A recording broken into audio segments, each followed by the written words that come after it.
Good morning, Year 3. So today we're going to have a look at actually writing your set of instructions. Now you're going to do them about how to look after a dragon, but as Miss Wallace planned for the other day, I'm going to do a set of instructions for how to make a jam sandwich.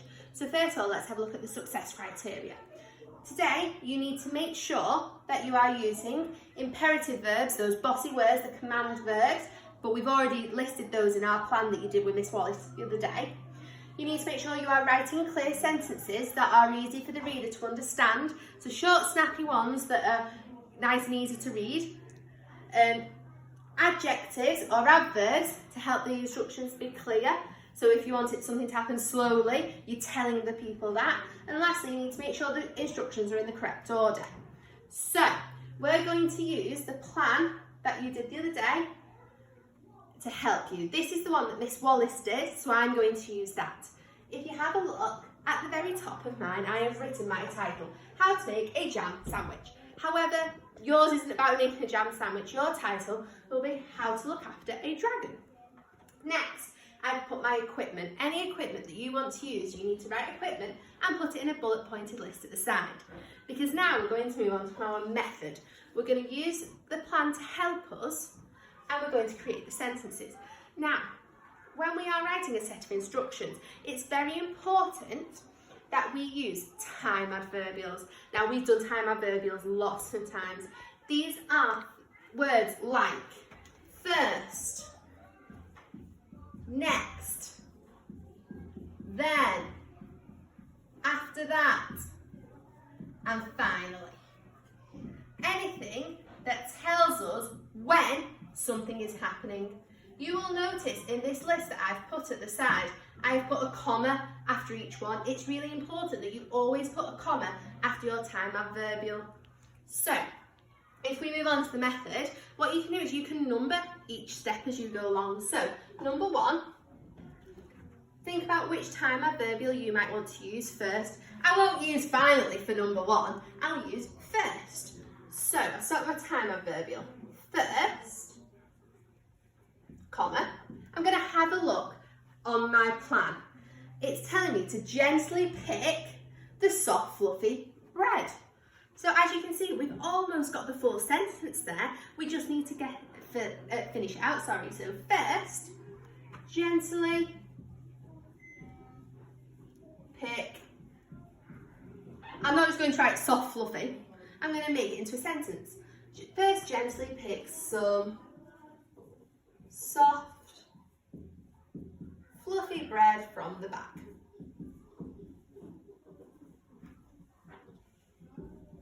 Fantastic. So I've made it into a full sentence. I've got my detail in there and telling you where to pick it from and doing it softly. So now, after I've put my full stop, we can move on to the next instruction, number 2. Think about which one we might use. I could use next. So next, and then comma, and I'm going to have a look on my plan. What happens next? Well, it says carefully open strong metal. This is talking about opening the lid. So I'm going to copy it down as it is there, but making it into a sentence. Carefully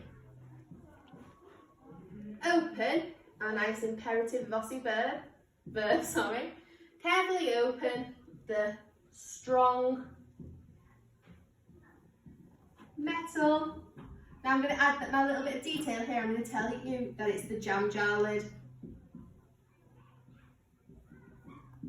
Now if I have a look at my next one, it's talking about spreading the fruity jam. So I'm going to add a bit more information here.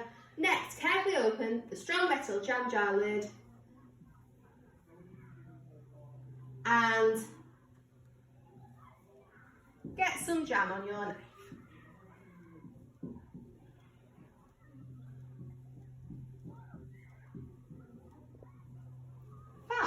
So, it's a full sentence. I've added my detail. I've got my time adverbial. I've got my adverb. I've got my imperative verb, and I've used my adjective. So far, this is going great. I'm going in the correct order. So, number 3 will be slowly spread the fruity jam on the bread. But I need to start with a time adverbial. I think I'm going to use after that this time. After After that, I'm going to remember to use my comma.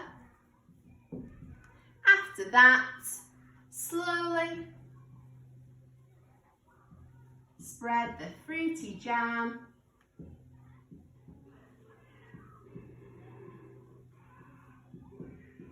on the bread. I have to put bread over here. Okay. So the way that I've done this is really simple. I've picked whichever time adverbial I'd like, I've put my all important comma, and then I'm just using my plan from the other day, adding a little more detail, making it into a full sentence. Now I've not done all of the points because I think you're going to get the idea now. Think about which time adverbial you might want to put at the end, okay? So your full set of instructions will be all about how you can look after a dragon from what you've learned from our book. Make sure you're using your plan. And if I go back now, I'm going to have a look at my success criteria. Let me think, have I used my imperative verbs? Yes, I have. I've used pick, I've used open, I've used spread, so I can tick that one off. Tick. Have I written clear sentences that are easy for the reader to understand? Yes, I have. There's nothing confusing about them. I have made them into full sentences and added little bits of detail. Tick. Have I used adverbs to help on adjectives to make it clear? Well, I have, yes. I told you need to be careful when you're opening the strong metal jam jar lid.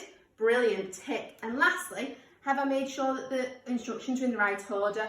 Well, because Miss Wallace was super helpful, we did them in order in the plan. Therefore, they're definitely going to be in order here. So, we would love you now to write a heading, equipment, and write the method of how to look after a dragon. Remember to use your plan and the success criteria to make sure it's right. Now, there is a Y3 video called Y3 commas after time adverbials. They'll help you remember about putting commas after time adverbials and what time adverbials actually are. So check that out if you'd like some extra help. We can't wait to see your wonderful instructions, so send them on in.